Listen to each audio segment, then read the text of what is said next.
पहली बार भारत की गाज गिरी है न सिर्फ रूस के ऊपर बल्कि यूएई और अमेरिका के ऊपर भी। और सबसे बड़ी बात यह है कि इन सब के बीच रूस भारत को भेज रहा है बधाई संदेश। जानेंगे क्या कुछ है मामला और कैसे भारत ने ये सारी चीजें की है रूस के ऊपर, क्या भारत ने बड़ा एक्शन लिया है, जानेंगे क्या कुछ चल रहा है। इसके अलावा बहुत कुछ, आइए जानते हैं इन खबरों को विस्तार से। भारत और अमेरिका की बैठक हुई। बाइडेन ने बिल्कुल इमरजेंसी मोड में पीएम मोदी से बातचीत की और इस बातचीत के दौरान पीएम मोदी के ऊपर दबाव बनाया और वो दबाव था कि आप तेल की खरीद रूस से कम कर दो। अब आपको बता दें, भारत और रूस की दोस्ती शुरू हुई थी 13 अप्रैल 1947 को और इस दोस्ती के आज 75 साल हो चुके हैं। जब शीत युद्ध शुरू हुआ था तब भारत ने एक तरह से रूस का समर्थन किया था, लेकिन गुट निरपेक्ष रहा था। दुनिया के ज्यादातर देश रूस के खिलाफ थे और उस समय भी भारत साथ था। और आज एक बार फिर से दुनिया के ज्यादातर देश रूस के खिलाफ है और भारत तटस्थ बना हुआ है, लेकिन ये तटस्थ रूस के पक्ष में जा रहा है। यूएनएससी में वोट के मामले में भारत और सोवियत की पुरानी दोस्ती की झलक देख चुके हैं हम लोग। भारत के इस रुख से पश्चिमी देश खफा हैं, लेकिन रूस है खुश। यूएनएससी में वोटिंग के दौरान नहीं रहने पर पश्चिमी देशों ने भारत की आलोचना की, तो दूसरी ओर रूस ने ये कह दिया कि भारत एक आजाद और तटस्थ रुख अपना रहा है जो बेहद सही है। अब सवाल ये उठता है कि भारत और रूस की दोस्ती के आज 75 साल हो रहे हैं। 13 अप्रैल 1947 को भारत और सोवियत संघ ने दिल्ली और मॉस्को में दूतावास खोलने का ऐलान किया था, लेकिन क्या होगा इस रिश्ते का भविष्य। रूस ने यूक्रेन पर हमला तो कर दिया है, लेकिन भारत के लिए भी, खास करके भारत की विदेश नीति के लिए एक नई उलझन खड़ी कर दी है जो बहुत जल्दी समाप्त होती हुई नहीं दिख रही है, क्योंकि रूस की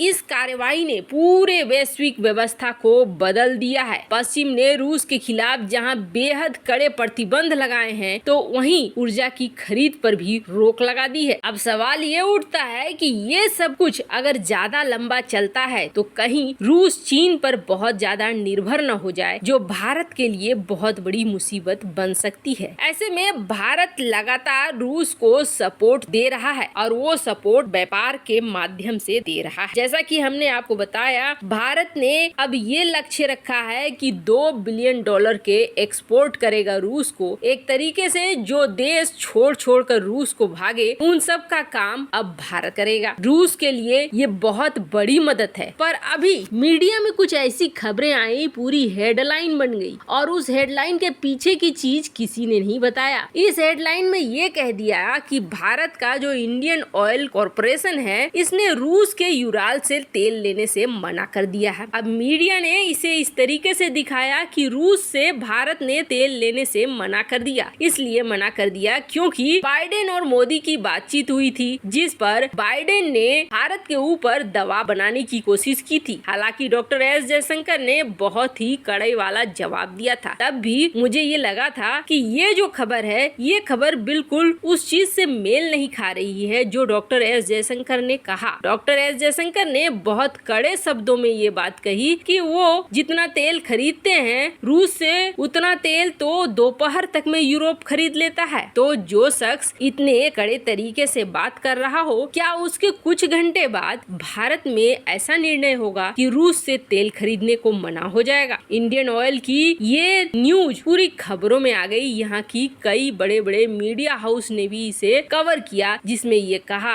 कि भारत ने ऐसा फैसला लिया है, इंडियन ऑयल ने इस तरीके का फैसला लिया है। अभी तो हमने ये खबरें सुनी कि 15 मिलियन बैरल के लिए तैयारियां शुरू हो चुकी है। 6 कार्गो शिप रूस से निकल चुके हैं और लगातार ऐसे कार्गो शिप और भी आने वाले हैं। रूस बाकी देशों को समय पे दे या न दे, भारत को समय से पहले तेल दे रहा है और भारत ने भी इस बात को कई जगह पे साफ कर दिया है कि तेल हमारे लिए सुरक्षा के लिए जरूरी है और हमें जहाँ से सस्ता मिलेगा हम वहीं से लेंगे। और इस वक्त तो भारत की बल्ले बल्ले है, इसलिए है क्योंकि चीन में लगा हुआ है लॉकडाउन और वैल्यू बहुत ज्यादा गिर गई है। करीब $90 प्रति बैरल के आसपास तेल का दाम पहुंच गया है और उसके ऊपर से रूस की उसमें छूट 25 से 30% की है, मतलब कीमत उसकी और कम पड़ रही है, जो कहीं न कहीं भारत को फायदा दे रहा है। तो फिर भारत ने ऐसा क्यों किया? पहले तो आपको बता दें, जो ये खबर निकल कर आ रही है उस खबर के पीछे की सच्चाई क्या है। ये जो आप देख रहे हैं मैप, तो ये है रूस के वो ऑयल फील्ड जहाँ से ऑयल निकलता है। एक यूराल वोल्गा, दूसरा नॉर्थ वेस्ट आर्कटिक, तीसरा वेस्ट साइबेरिया, चौथा ईस्ट साइबेरिया और उसके बाद पांचवा रीजन है जो फार ईस्ट का रीजन है। अब ये जो अलग अलग देख रहे हैं प्रकार, इसमें जो तेल भी निकलते हैं वो भी अलग अलग तरह के होते हैं। जैसे कि यूराल्स की बात करें तो यूराल्स से जो तेल का उत्खनन होता है उस तेल में सल्फर की मात्रा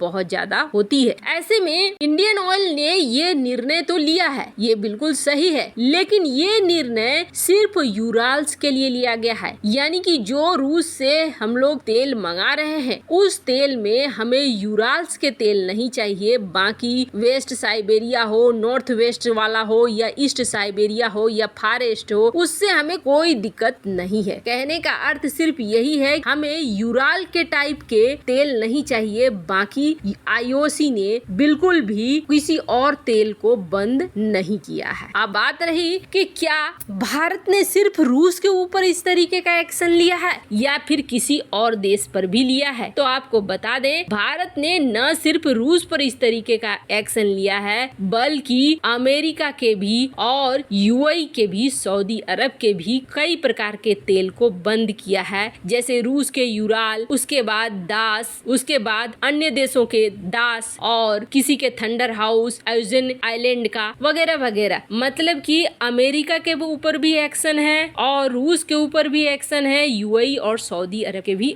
ऊपर एक्शन लिया है भारत। और इस खास टाइप के तेल को बंद कर दिया है। इसे अपनी लिस्ट में नहीं रखा है, इसलिए नहीं रखा है क्योंकि इनमें ज्यादा सल्फर पाए जाते हैं जो किसी भी गाड़ी के लिए, इंजन के लिए सही नहीं है। तो अब जो मई और जून की लोडिंग हो रही है उस लोडिंग में इस चीज का ध्यान रखा जा रहा है कि जो हम खरीद रहे हैं उसमें जो ग्रेड के क्रूड ऑयल आए वो हमारी मर्जी के आए, न कि इन सारी चीजों का। लेकिन भारतीय मीडिया ने तिल का ताड़ बना दिया और ये दिखला दिया कि भारत अमेरिका के दबाव में आकर रूस से अब अपनी ऑयल की खरीद को कम कर रहा है। लेकिन सच्चाई ये है कि भारत न सिर्फ ऑयल बल्कि अब तो और भी कई चीजों में आगे बढ़ रहा है। पर इन सब के बीच रूस ने भारत को बधाइयां भेजी है अपने 75 साल के दोस्ती के। रूस की तरफ से एक खास मैसेज आया है जिसमें वार्म ग्रीटिंग दी गई है रशियन एम्बेसी के द्वारा, में भारत रूस की दोस्ती को दिखलाया गया है। ये मौका तो बधाई का जरूर बनता है, इसलिए रूस को कमेंट कर बधाई जरूर दें। जल्द मिलते हैं अगले वीडियो में नई खबर के साथ।